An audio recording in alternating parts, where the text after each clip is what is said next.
Bismillahirrahmanirrahim. Bəziləri iddia edirlər ki, Quranda hər şey var. Hər şeyi Qurandan götürmək lazımdır. Hətta iddia edirlər ki, namazın rəkətləri də Qurani Kərimdə qeyd olunmuşdur. Dəlil də bunu gətirirlər ki, Nisa surəsinin 101, 102 və 103-cü ayələrində namazın 2 rəkət olduğu qeyd olunmuşdur və hər bir insan edə bilər ki, bütün namazlarını 2 rəkət qılsın. Əvvəlcə gəlin Nisa surəsinin 101, 102 və 103-cü ayələrini ərəbcə dinləyək. وَإِذَا ضَرَبْتُمْ فِي الْأَرْضِ فَلَيْسَ عَلَيْكُمْ جُنَاحٌ أَن تَقْصُرُوا مِنَ الصَّلَاةِ إِنْ خِفْتُمْ أَن يَفْتِنَكُمُ الَّذِينَ كَفَرُوا إِنَّ الْكَافِرِينَ كَانُوا لَكُمْ عَدُوًّا مُبِينًا وَإِذَا كُنْتَ فِيهِمْ فَأَقَمْتَ لَهُمُ الصَّلَاةَ فَلْتَقُمْ طَائِفَةٌ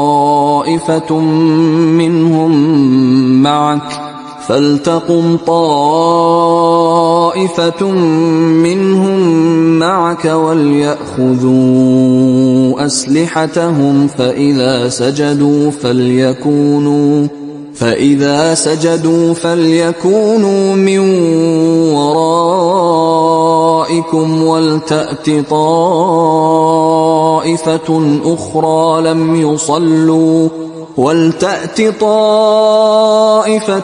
أُخْرَى لَمْ يُصَلُّوا فَلْيُصَلُّوا مَعَكَ وَلْيَأْخُذُوا حِذْرَهُمْ وَأَسْلِحَتَهُمْ وَدَّ الَّذِينَ كَفَرُوا لَوْ تَغْفُلُونَ عَنْ أَسْلِحَتِكُمْ وَأَمْتِعَتِكُمْ فَيَمِيلُونَ عَلَيْكُمْ مَيْلَةً وَاحِدَةً وَلَا جُنَاحَ عَلَيْكُمْ إِنْ كَانَ بِكُمْ أَذًى مِّن مَّطَرٍ أَوْ كُنْتُمْ مَرْضَىٰ أَن تَضَعُوا أَسْلِحَتَكُمْ وَخُذُوا حِذْرَكُمْ إِنَّ اللَّهَ أَعَدَّ لِلْكَافِرِينَ عَذَابًا مُهِينًا فَإِذَا قَضَيْتُمُ الصَّلَاةَ فَاذْكُرُوا اللَّهَ قِيَامًا وَقُعُودًا وَعَلَى جُنُوبِكُمْ فَإِذَا اطْمَأْنَنْتُمْ فَأَقِيمُوا الصَّلَاةَ إِنَّ الصَّلَاةَ كَانَتْ عَلَى الْمُؤْمِنِينَ كِتَابًا مَوْقُوتًا. İndi bu ayələrin tərcüməsini Azərbaycan dilində dinləyək. Yer üzündə səfərə çıxdığınız zaman kafirlərin sizə zərər yetirəcəklərindən qorxarsınızsa, namazı qısaltmanıza görə sizə günah gəlməz. Şübhəsiz ki, kafirlər sizin açıq-aydın düşmənlərinizdir. Sən səhabələrinin arasında olub onlara namaz qıldırdığın zaman onların bir dəstəsi səninlə birlikdə namaza dursun, silahlarını da özləri ilə götürsünlər. Bunlar səcdə etdikləri zaman birinci rükəti tamamlayana dək o biri dəstə arxanızda olsun. Sonra namazını qılmamış digər dəstə gəlib səninlə birlikdə namaz qılsın, ehtiyatlarını tutsunlar və silahlarını da özləri ilə götürsünlər. Kafirlər istərdilər ki, siz silahlarınızdan və əşyalarınızdan xəbərsiz olasınız və onlar da sizin üzərinizə bircə dəfə hücum etsinlər, bir həmlədə sizi məğlub etsinlər. Əgər siz yağışdan əziyyət çəksəniz və ya xəstə olsanız, silahlarınızı yerə qoymaq sizə günah deyil, lakin ehtiyatınızı əldən verməyin. Şübhəsiz ki, Allah kafirlər üçün alçaldıcı bir əzab hazırlamışdır. Namazı bitirdikdən sonra ayaq üstə olanda da, oturanda da, uzananda da Allahı yad edin. Təhlükə sizdən sovuşduqda isə namazı lazımi qaydada qılın. Çünki namaz möminlərə müəyyən olunmuş vaxtlarda vacib edilmişdir. Bəli, ayələrdən də göründüyü kimi bu ayələr xüsusi bir şərait üçün nazil olmuşdur. Xüsusən də ayələrin zahirindən bizə məlum olur ki, döyüş şəraiti üçün qeyd olunan ayələrdir.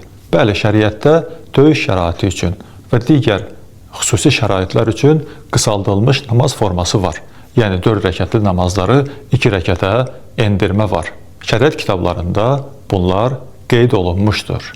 Amma 1-ci ayə, yəni 101-ci ayəyə biz diqqət eləsək, görərik ki, Allah Teala orada bizə namazını qısaltmasından danışır. Deməli, bir uzun namaz var ki, yəni 2 rəkətdən çox rəkətli namazlar var ki, Allah Teala bizə bunu 2 rəkətə endirməyi buyurur, qısaldılmasını buyurur. Buradan da məlum olur ki, deməli, bu ayələr əgər 2 rəkət namaz deyirsə, 2 rəkətdən əlavə namazlar da var. 3 rəkət və yaxud 4 rəkət. Bu da şəriət kitablarında, hədislərdə və digər mənbələrdə qeyd olunmuşdur. Ayələrin zahiri budur. Sonuncu məsələ bundan ibarətdir ki, axı Allah Teala Qur'an-ı Kərimin harasında buyurur ki, yalnız və yalnız mənim sözümü qəbul edin, məndən başqa hər kəs sizə hər nə deyirsə qəbul etməyin. Bu, Qur'anın zahirinə zidd olan bir məsələdir. Baxın, Allah Teala Qur'an-ı Kərimdə bəzi yerlərdə buyurur ki, hər şeyi ki, Peyğəmbər sizə buyurur, qəbul edin. Bəzi yerlərdə Allah Teala buyurur ki, bilmədiyiniz halda elm əhlindən, zikr əhlindən soruşun. Həşr surəsi 7-ci ayədə Allah Teala buyurur ki, "Ma atakumur rasul fəxuduhu və ma nahakum anhu fəntahu." Burada Allah Teala buyurur ki, Peyğəmbər sizə hər nə verirsə qəbul edin, götürün. Peyğəmbər sizdən hər nəyi çəkindirirsə, ondan çəkinin. Digər bir ayə Nəhl surəsi 43-cü ayədə Allah Teala buyurur ki, "Fəsəlu əhləz-zikri in kuntum la ta'lamun." Bilmədiyiniz halda zikr əhlindən soruşun. Yəni elm əhlindən soruşun.